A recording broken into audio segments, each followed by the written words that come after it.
大家好，我哋係嚟自東華三院抗社分抗藝中學嘅4位中4嘅同學啦。我叫鄭愛玲，呢位係李俊棠同學、黎耀波同學同埋楊潤輝同學。咁我哋今次研究嘅製作嘅嘢就係無線電永動車啊。咁今次匯報咧，我哋主要就講翻我哋製作呢樣嘢嘅原因啦，同一啲過程同埋嗰個結果嘅匯報嘅，以及分享下啲我哋嘅感受啦。咁最主要都係介紹翻呢兩架車嘅唔同之處啦。一架係利用冇儲電嘅電池，淨係用電嚟行；呢架係利用儲電電池嚟行嘅。咁其實喺而家香港嚟講咧，空氣污染嘅情況都非常之嚴重啦，尤其是喺呢個路邊嘅情況，嗰個空氣污染指數咧都非常之高嘅。咁所以咧，我哋就想透過今次嘅創作咧，可以嘗試可唔可以減低呢個路面嘅污染物嘅問題啦，尤其是可以咧解決呢個路邊空氣污染嘅問題。咁其實早喺19世紀嘅中期啦，啲人已經開始嘗試利用呢個電動車，但係由於嗰陣時嘅設備唔普及啦，咁而嗰啲電池嘅充電時間都非常之長，所以導致電動車嘅發展咧停滯不前。咁因為呢啲嘅原因咧，令到我哋對今次創作咧更加有興趣啦。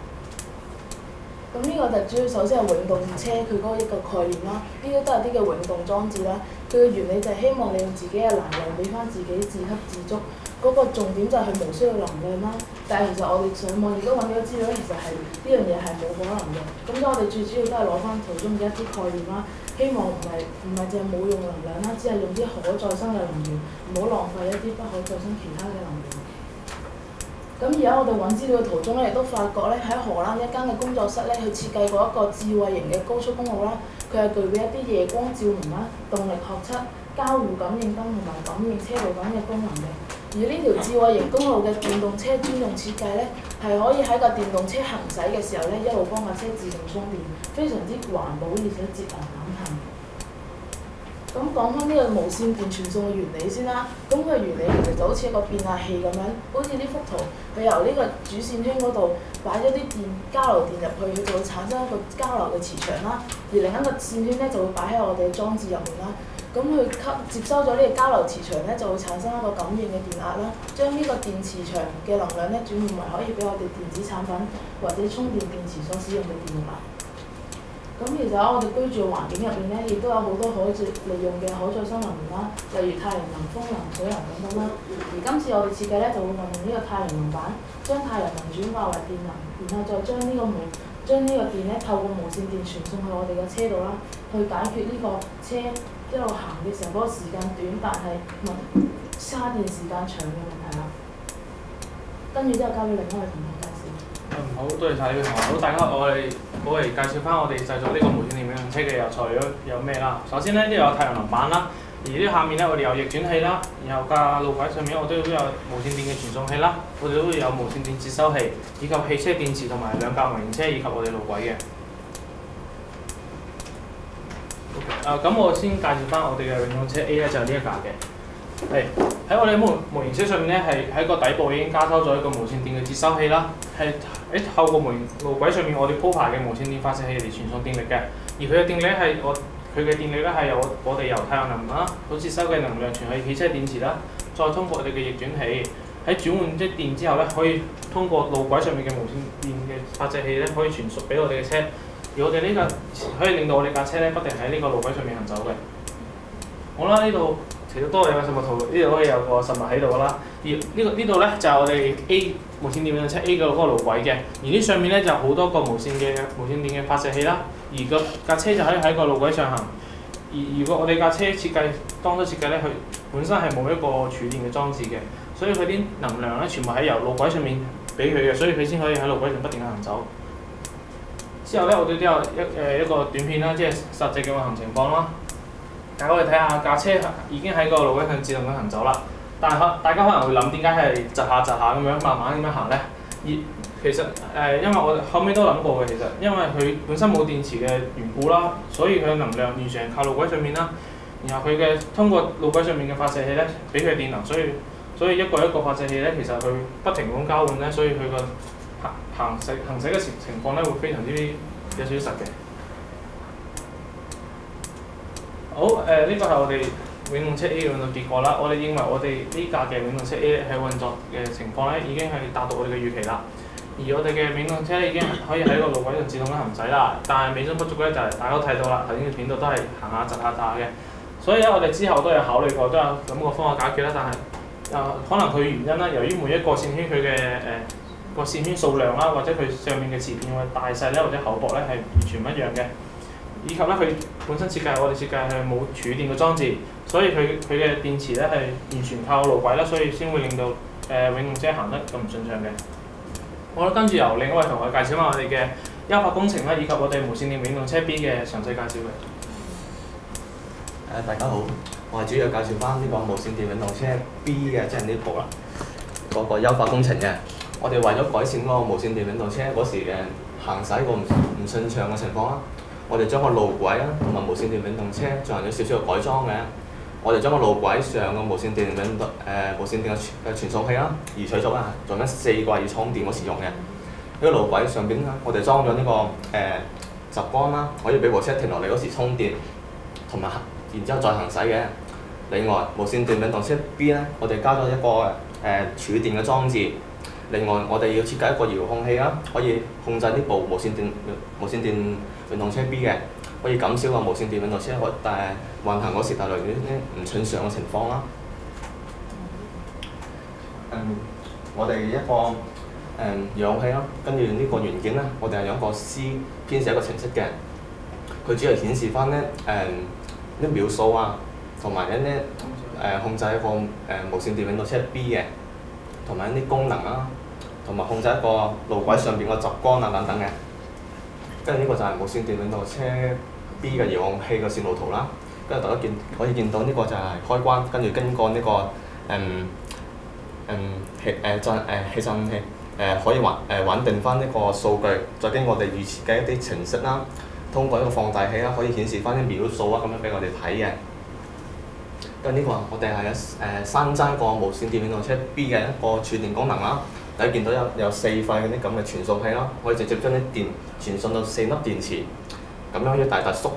短咗我哋嘅充電時間啦，同埋提升我哋部車嘅續航能力啦，同埋啲馬力啊，可以令部車更加順暢，就係順暢。咁呢個就我哋個實物圖啦，跟住可以有段片俾你了解翻我哋部無線電永動車 B 嘅啲實際情況嘅。跟住呢個係一個倒計時啊，跟住部無線電永動車 B 咧喺度充緊電嘅，跟住有個閘杆啦，等無線電呢個遙控器啦計時完畢之後，佢閘杆會自動放翻落嚟，俾部車繼續行駛嘅。等我見到我哋經過改良之後係順咗好多嘅。跟住我哋經過我哋精心嘅優化之後咧，無線電永動車 B 咧已經達到我哋嘅預期嘅結果啦。無線電永動車咧可以透過磁生電呢個原理啦，可以進行充電，喺路軌上可以自動咁移動嘅。咁我介紹到呢度，交俾我下一位同學。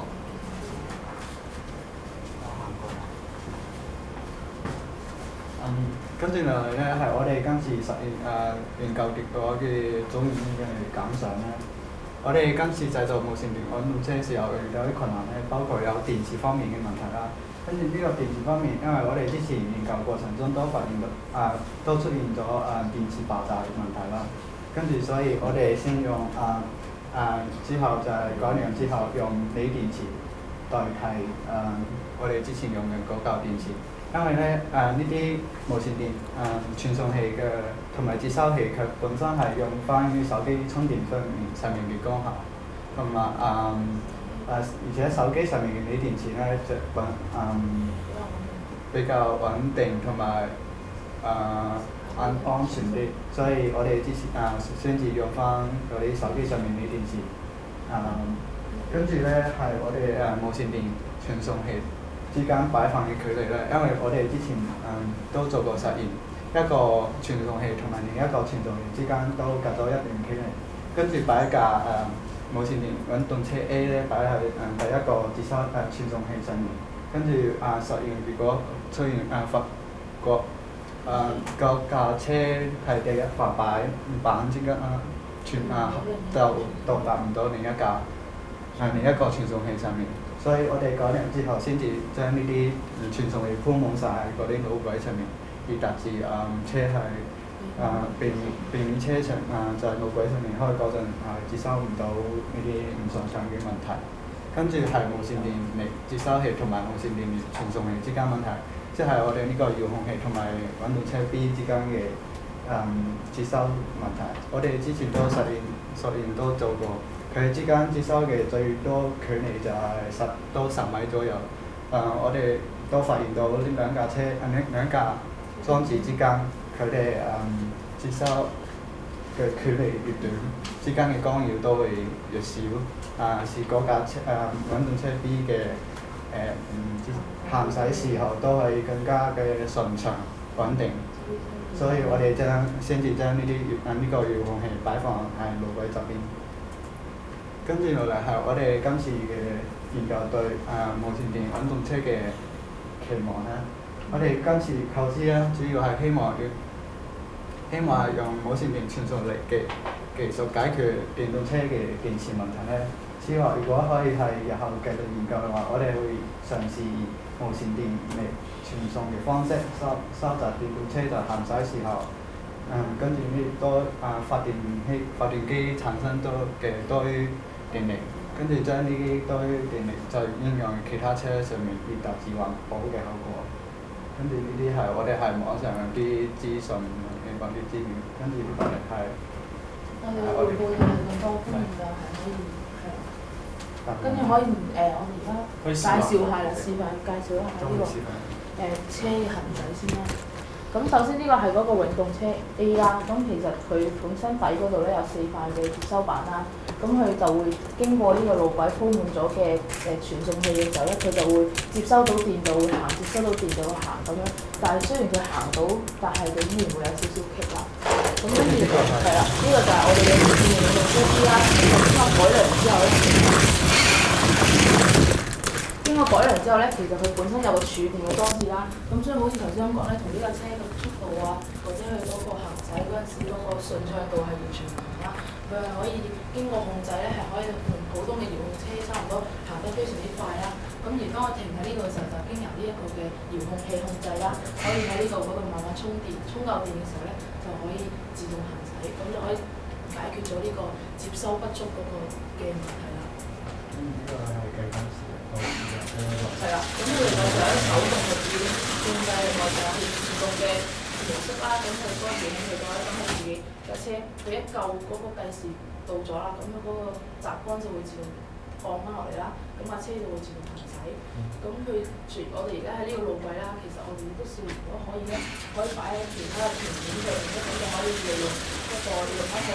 模式啦，手動嘅模式啦，咁佢自己行，自動運作咁樣。以上就係我哋今次研究嘅無線